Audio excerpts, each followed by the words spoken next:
Hi everyone, so today please welcome Chantel with me here to Get Unstuck Radio, and she is the founder of Harmonious Work-Life. She helps other people to clarify their career goals and take the action necessary to achieve them because she truly believes that we need to enjoy our work, to fulfill the life, right? Thank you so much for joining me today. Thank you for having me. It's a pleasure. Yeah, I know your background and I want you to tell my audience a little bit like how you start this journey. Yeah, absolutely. And it is a journey. That's actually the verbiage I use. And so I was so attracted to what you're doing because my background is in process automation. So I've worked within the high-tech realm for the last couple decades. But through that journey, I was realizing that I wasn't able to fully incorporate all the aspects of myself. And so, as you know, being really into process and systems, you can streamline things and ease and automate, but sometimes it can take away all of those other, be it more creative or other aspects of your life that you're looking to incorporate. So what ended happening for me was a lot of people were coming to me asking me, well, how did I create what I had with my career? Because I had background in so many different industries and then, a consulting career in high tech, and how I had done that for myself. And so with my process automation brain, I broke down that structure that I had used to achieve those results. And now it's out there, the program is out there to guide others towards creating their true harmony by finding first, where they exactly want to go. And then the structure is to help them create that for themselves. Because so many times we adhere to these external boxes without taking that time to realign ourselves internally as to exactly where we want to go. And I know that because, right, in process and systems, we kind of sometimes create those boxes in order to ease and to automate. And so this is kind of that shift where I was able to break that apart and open that up for more possibilities. Yeah, I agree. It's always starting from creative side, right? Like when we have ideas, how we want to contribute to the world, how we want to make impact to the world. And then at some certain point that we want to bring more people to help us to make that happen, we have to draw some lines, having some box, and somehow the creative part have to be more organized. And then we lost that, like you just mentioned. And then we still lacking of something, right? At some point. But yeah, I mean, where are you right now? I see beautiful scenery behind you. Yes. And so I am in Wyoming, just outside of Yellowstone National Park. And me, bringing you here with me, also you're in a beautiful place too. So, but bringing you here with me is part of that, creating the harmony between work and life. I have the freedom and flexibility now to work wherever I can. And because I created that in my career, but during this difficult time, as I know you're quarantined right now, during this difficult time and people having to experience this for the first time of working from anywhere and struggling with it, I also created an additional program to help people succeed from working from anywhere, because I've been able to create that freedom and flexibility in my career over the last couple decades, I understand that it is new to many people and that they're struggling with it right now.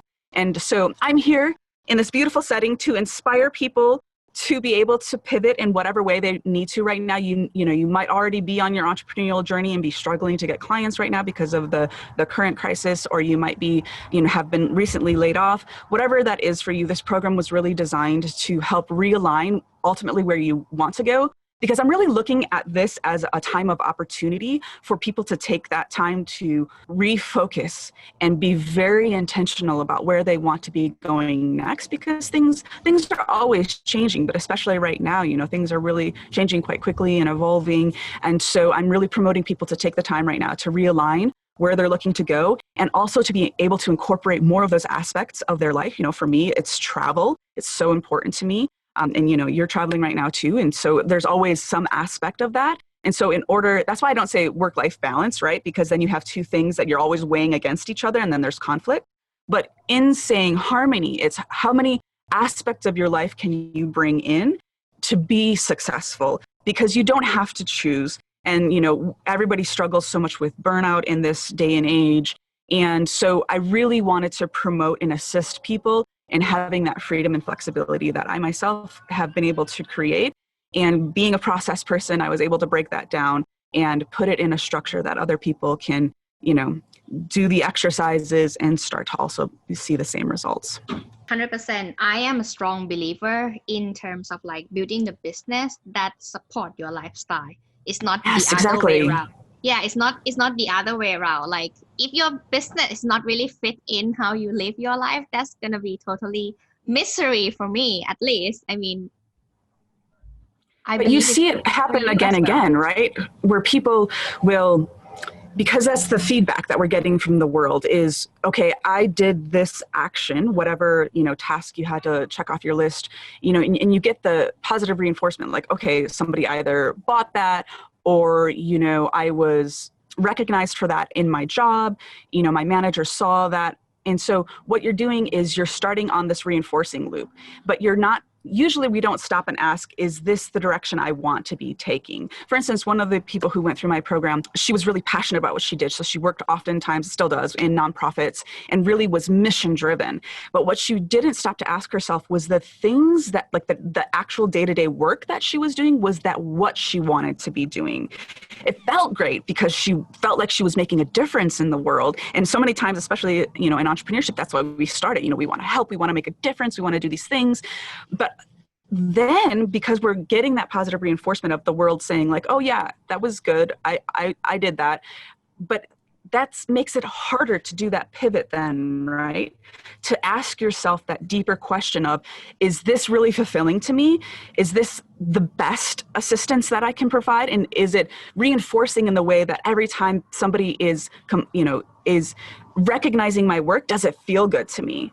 And so that's really the program that I created, was to help people take those steps to unpack that for themselves. Yeah, I mean, that's very important. And how do you help them then? Like, what are the steps that they have to go through in order to make that happen? So there's 5 sections to the program, and I'm going to admit it's uncomfortable. The program starts, and you have exercises to do where you actually have to interview other people to see how you're showing up in the world, right? We all have these mental models. We all think that we're presenting ourselves in a certain way, but how often do we really stop and ask? In some of your episodes, right, you have that feedback built in. So many of us don't, and we don't take that time, and taking not only the time to receive that, but then breaking down what you heard in order to realign that to your strengths and realign it to where you want to go next. Because again, like I said, with the example of somebody who had gone through my program, she didn't take the time to align that with what she wanted to be doing.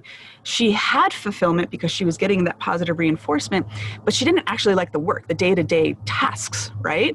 And so if you take that back and say, well, let's just take the aspects that were fulfilling to you.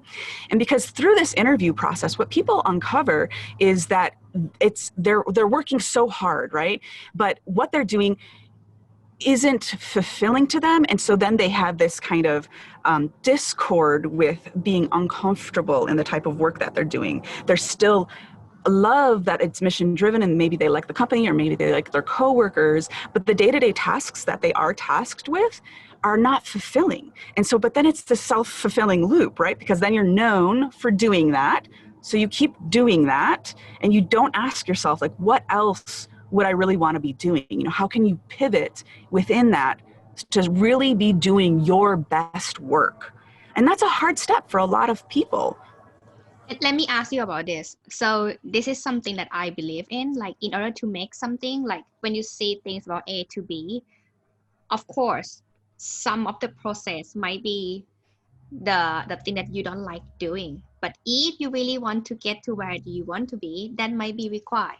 So you just mentioned that they don't like the day-to-day work, day-to-day tasks, but they are known for their outcome. So what would your input on that? Yeah, and that's a great example. And so if you're known as being, an expert in something, and for instance, I did this to myself, right? Like, I knew that I wanted to show up as a process person, right? But in different companies, they qualify that differently, either at a different title or they value it differently at a different level. You know, you can value clarity and process at the COO level, C-suite level, or oftentimes, depending especially on the size of the company, that's the office admin, right?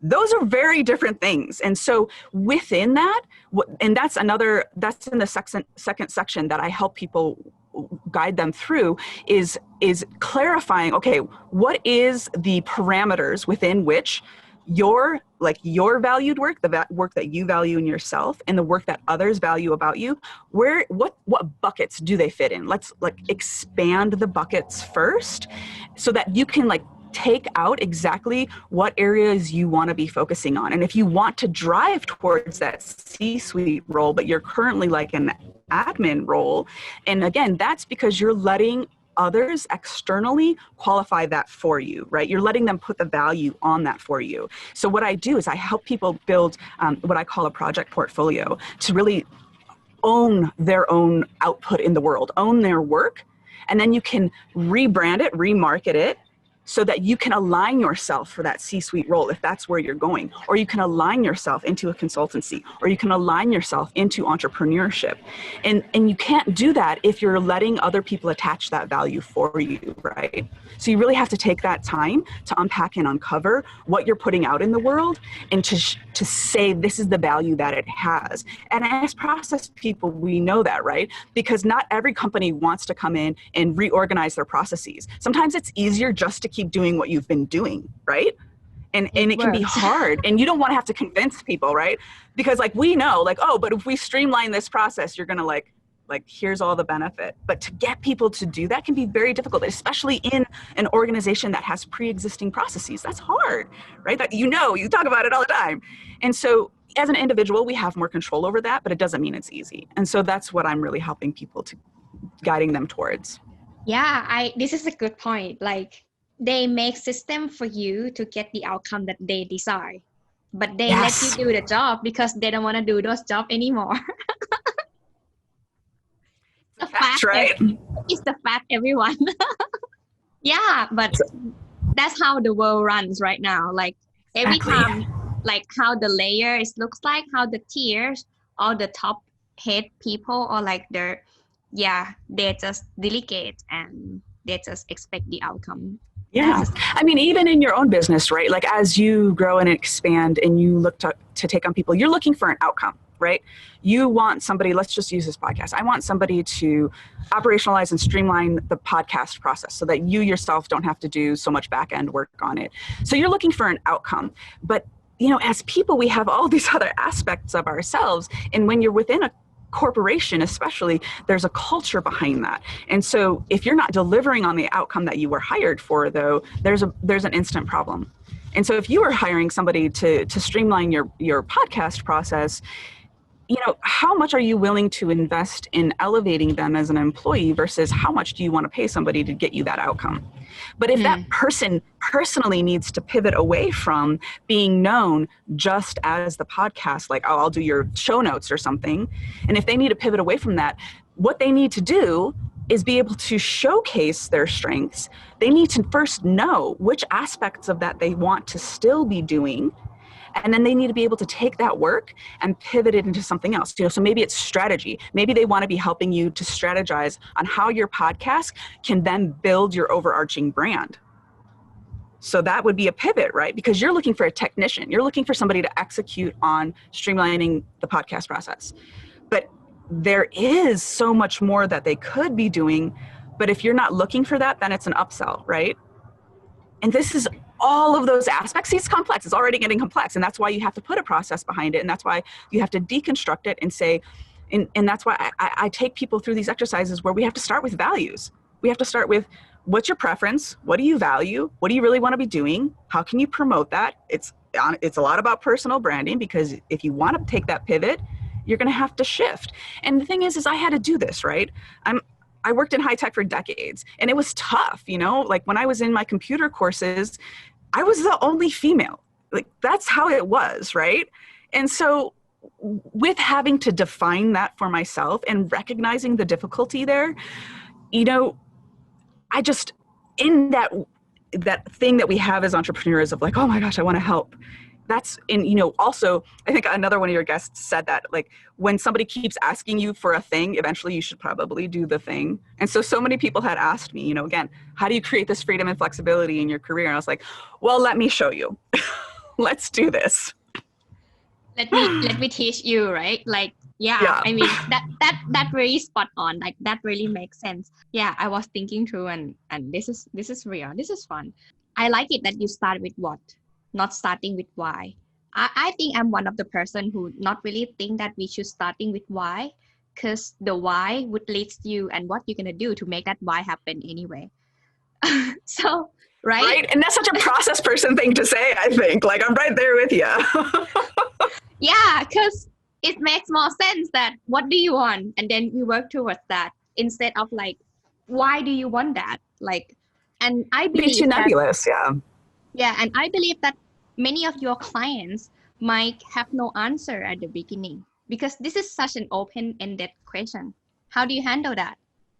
And you have to continue to pivot. And so because the first section of the course, it's really foundational. It's really aligning with exactly where you're at.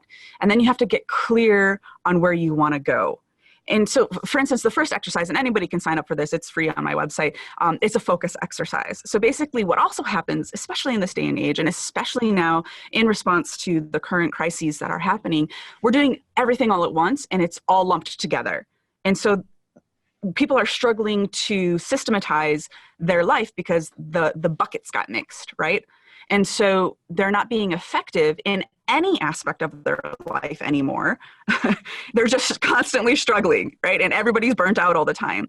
And I've seen this, when I first started working remote, this was back, during the .com boom, and everybody was, kind of riding that high. And then we started doing that. And then companies like Yahoo and everybody started taking employees back into the office. But again, we have the technology. We've already gone through this arc.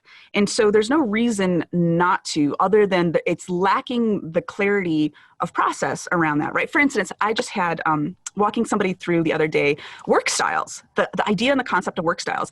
Again, this is why mental health is a science, because if we look at people, we have patterns. We can say, as humans, we all do these silly things and it's a pattern, and we can make a science out of it because of that. And so if you say we have certain work styles as humans, we can lump ourselves together, and it's not to put you into a box. It's not to diminish your wholeness. It's to give us the language with which to communicate our needs. And so I was helping her through her work styles because with the incoming new management and with these different work styles that are already imposed with having to work remote, if you can't clearly communicate your needs, and that might be, hey, I can't take meetings before noon because I have a small child, or, hey, I'm my best before 3. So if you really want to get me when I'm sharp, get me before then. It's okay to announce that about yourself, but you have to have the language with which to do that. So all of the first things that I take, the foundation that I take people through, is getting in touch with that, clarifying exactly what's happening around you, what you need to focus on, how to communicate that, and then getting really in touch with it, and it's at a really root level, right? So it's not something that like, I'm going to be a whole different person in a decade. No, this is going to show up for you throughout your life. And so if you can align right now what you want to be doing, it's going to only be more and more fulfilling as you go along. Yes, the issue. I just spoke about this last 2 weeks, I guess, 2 weeks-ish. Yeah. We able to analyze and also, how to say that, we able to detect the personality and the pattern of the person that we are talking about, because that's how our brains work as a system person. And sometimes that person not accept who they are. Who they are. Exactly. I love talking to other process people. This is so much fun. They not accept who they are. Like, for example, one of my clients not really able to have a daily routine, and I keep saying that is fine. Like, that is fine. That's who you are. You just have to make your life towards that. Like, just make your day. Like, no need to be a routine. Like me, like I have my routine, but you don't have to if you have happy with that. but they're still struggling and they're not accept Exactly. that because they're trying to build a routine that they not really have to. You know what So I they're mean? like trying to wedge themselves into this pre-existing box because they're like, oh, if I do this, I will get success. And there is not a one size fits all. There's not a pill that we can all pop and then we're all like amazing. It's not the quick fix, right? But that's kind of the mentality that we have culturally. And so you do, that's why this foundational exercises, you really do. You have to learn to accept yourself either through this interviews that I take people through, because what are you going to do with that client, right? They're trying to say the way to be successful is through these structures. And if that is causing them misery, that's going to perpetuate. So until they can get clear and have that perspective internally on how to be their version of success. And because again, this is where innovation comes in, right? If we all do it the same, we bleed, like we don't have innovation as a society. It is that we have these different perspectives. It is that we are these different people. It is that we put things together in different ways that allows us as a society to evolve. And so sitting there and trying to say like, oh, this defines me, you know, either personality traits or personality styles, whatever it is, it doesn't define you, nor should it. And that's what you're trying to help this person with, right? You're like, you don't need to do it like me. I've had success in it, but that doesn't mean it's your way. And you're only going to be successful in your way. And then what's going to happen is it's going to be so innovative that other people are going to want to do it your way. But you have to be open first to doing it your way. And you have to figure out what that is. And that's ultimately what I'm helping people with, is figuring it out. I'm not saying it's easy, right? Yeah, I am a living proof of that as well. Like until I'm able to show up as really me, like authenticity, right? It's struggling though. I think that is one of the skills that we have to earn to be able to trust ourselves to move forward. Yeah. Well, and even for like I said, when I gave the range of which operations can be valued in a company, you know, I had to do that hard work for myself because people kept wanting to put me in those lower levels. One, because I was female, and so they didn't recognize that I had higher level value. Honestly, that's just the truth. And so, you know, when all of my colleagues at the director and vice president and C-suite level were male, you know, I had to fight harder to be recognized for my value.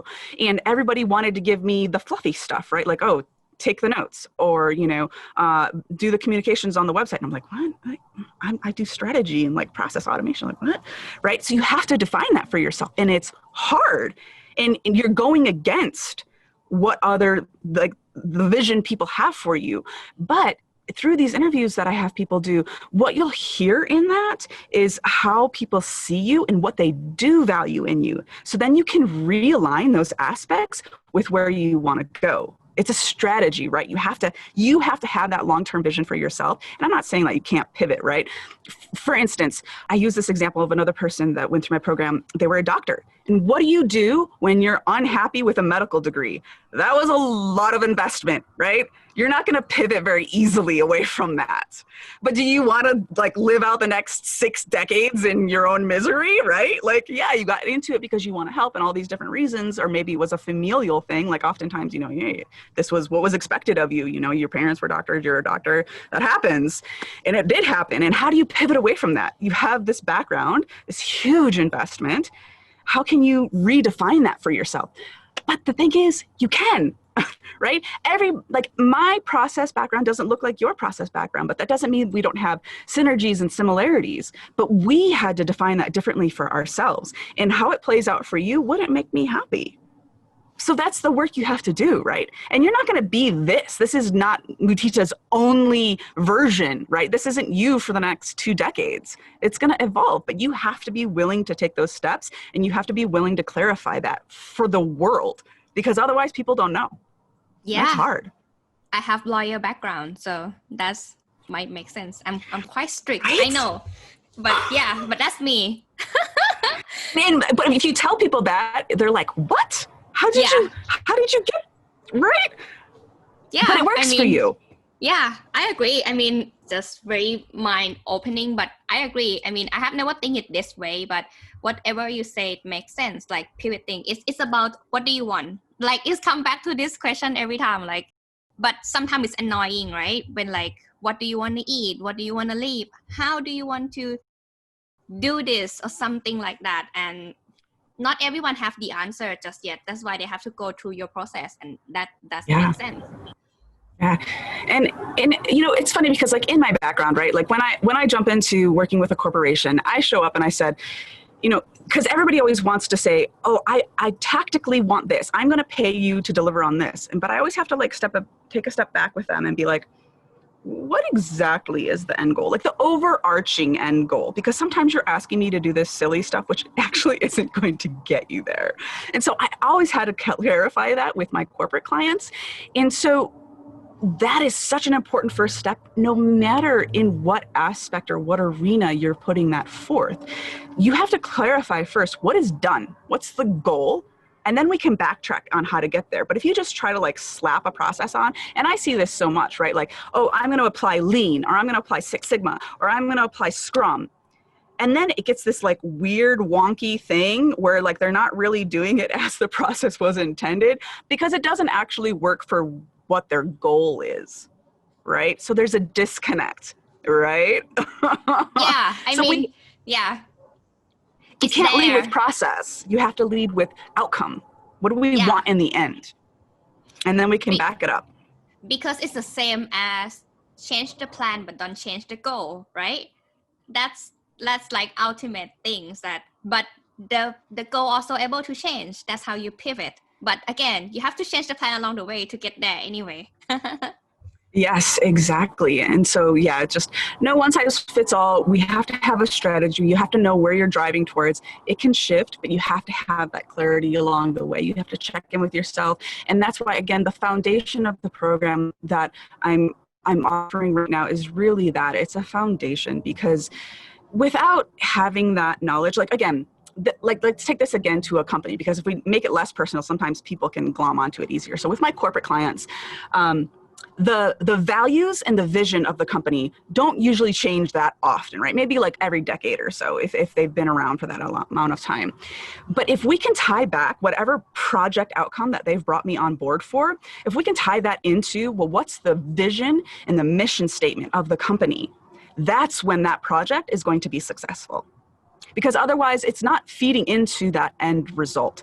And because the vision and the mission are things that are built into the life of that company, then you want to make sure that everything that's happening is in support of that. So that's what I do. You have to first know what's that base thing in you, because then everything you can do can be in support of that. And just as you had said earlier, you know, you can like see these things, you see these patterns in people, right? So, you know, the love languages, have you heard of that before? 5 languages, right? 5 languages of love. And once I read that, like as process people, you're like, I know what everybody around me is like, because you can observe it, right? And so I'm just like, I know this is you. I know this is you. I know this is you. So funny. So yeah. These exercises are designed to have like, because we're a reflection of what that person is in the world. And so people are seeing you a certain way. You need to understand what that is. And then you need to be really secure and strong in how you want to show up. And then you need to align those two. And then you need to strategize about where you want to take that. Right? Yeah, 100%. So in case anyone want to have their career, life pivoting strategy, how can they reach out to you then? Yes. So the easiest way would be to go to my website, harmoniousworklife.com. And there's just 3 options there of the different programs that I offer. But the central one right there in the middle is for this career course. It's a program, and I'll guide you through the whole thing. You know, it's not something that you'll jump into and be like, oh, I don't know, this is scary. You know, you have the option, like we can work together as much as you want. I know that everybody learns in a different way and everybody has a different pace and style. So the structure is there for you because I'm a process person. I structured it up. But I also know that we're all different and we're all going to do it differently. And it's going to look different for all of us, and we're all going to show up different. And so it's self-paced. In the tricky parts, I'm there to help. But if you sign up, there should be a pop-up. If you pop your email in there, I'll send you that first initial focus exercise, which a lot of people find really helpful for clarifying exactly kind of why they're stuck exactly where they are right now. And as process people, we know that's the first thing, right? You have to kind of like make a map, like, why is this happening the way it is happening? Because you can't change it without knowing why it's happening this way. So we start there with like, what's going on? Let's check in. Because that's what we do as process people, is like map it out. Yeah. So yeah, just harmoniousworklife.com.